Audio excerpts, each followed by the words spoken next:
Good morning. This is, listen. My son Mimi Alfonso sleeping. This listen boy, the retired man. Okay, this is our family branch at the Blackford Road from Singapore. My son yesterday came home with this kind of bread. Okay, enjoy frogs at the Blackford Road from Singapore. This kind of work like part-time. Hopefully he can started yesterday. Hopefully he can make sandwich Alfonso. Hopefully he can go on working.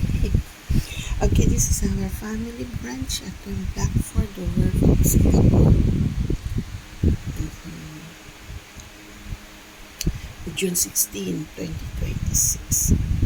Okay, we're having a bihon, normal bihon with ham and fried chicken.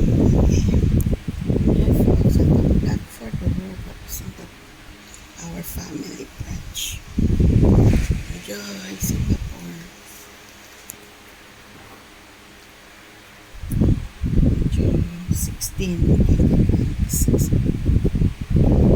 My son, Dimitri Alfonso sleeping. Okay, enjoy Singapore.